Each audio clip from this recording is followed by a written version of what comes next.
répondra. Sur les communes nouvelles entre les départements, il y a deux sujets de communes, en fait, monsieur le sénateur Hervé. Il y a les communes qui veulent changer de département et il y a un désaccord entre les deux conseils départementaux. Et il y a les communes nouvelles qui sont à cheval entre les deux départements. Non, mais il y a deux cas. C'est pour ça que je réagissais.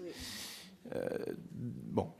Moi, je me suis engagé effectivement à regarder cette affaire lorsqu'il y a la PPL Gatel en examen. J'avais dit que je souhaitais que l'on regarde. Il y a deux cas évidemment bien connus, un cas par chez vous et un cas Charente-Maritime.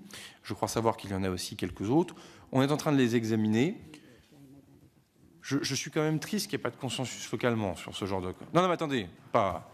Non, mais, monsieur le sénateur Hervé, d'un côté, on dit que l'État se mêle de tout, que Paris doit de redonner beaucoup de confiance au territoire, qu'il faut laisser les élus locaux décider entre eux, que le préfet est trop intervenu dans le cadre de la loi NOTRe. Enfin, on entend tout ça. Bon, puis après, quand deux conseils départementaux ne sont pas d'accord entre eux, on va voir le gouvernement en disant et bon sang, mettez ça dans la loi, parce que c'est normal que le gouvernement passe en force quand les deux conseils départementaux ne se mettent pas d'accord. J'essaie juste de remettre ça... Non, parce que c'est pratique en même temps dans mon métier. Dans les deux cas de figure, on se fait engueuler. Mais au moins...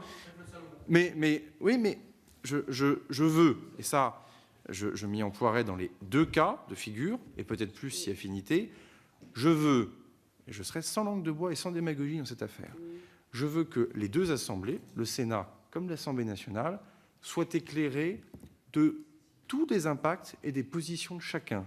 C'est-à-dire que la dernière fois, je l'ai refusé, parce que vous aviez évidemment les parlementaires, et c'est bien naturel, des départements concernés qui étaient là, qui bien sûr font valoir des arguments qui sont complètement légitimes.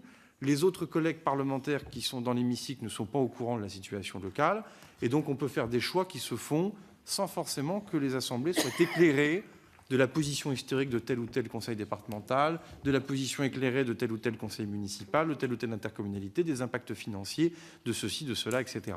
Et donc je ne veux pas que nuitamment, n'ayant l'air de rien, nous sortions le ciseau pour redécouper les cartes départementales de ce pays, qui quand même sont d'une grande stabilité depuis maintenant le 19e siècle. Et donc je veux qu'au moment où les parlementaires s'exprimeront, quand ils ne sont précisément pas concernés par cette affaire, ils soient instruits de toutes les données pour le faire. Voilà, donc je ne peux pas vous dire mieux.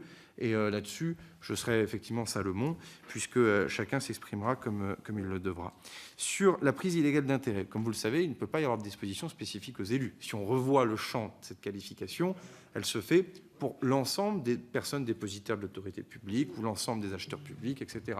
Donc là, vous êtes la commission des lois, je le renvoie à d'autres textes sur lesquels on est véritablement dans une ouverture du code pénal ou du code de procédure pénale. Vous le voyez bien que ce n'est pas l'objet de ce projet de loi-là.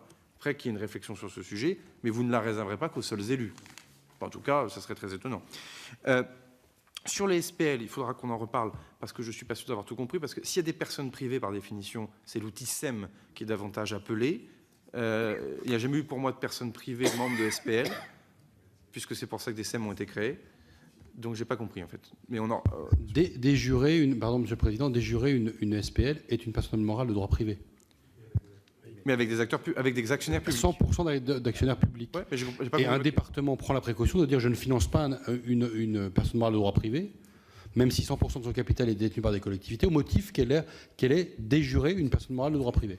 Il y a des départements très précautionneux. Il y en a d'autres qui estiment qu'une société publique locale peut très bien être un objet utile pour la collectivité départementale. Je m'engage, monsieur le sénateur Hervé, à ce qu'on regarde le point. Je ne suis pas certain qu'il faille bouger le droit pour autant. C'est peut-être simplement une affaire de pratique et de... Voilà.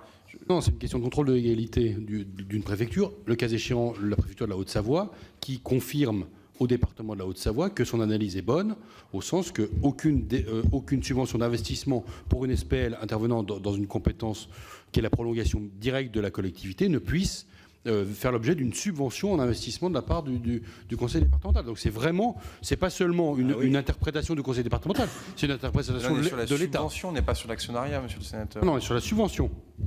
On est sur la subvention. Oui, mais là, pour le coup... Bon, on regardera le point parce que je le découvre. Oui, c'est distinct, la question de la subvention. Exactement. Et je vous ai répondu sur...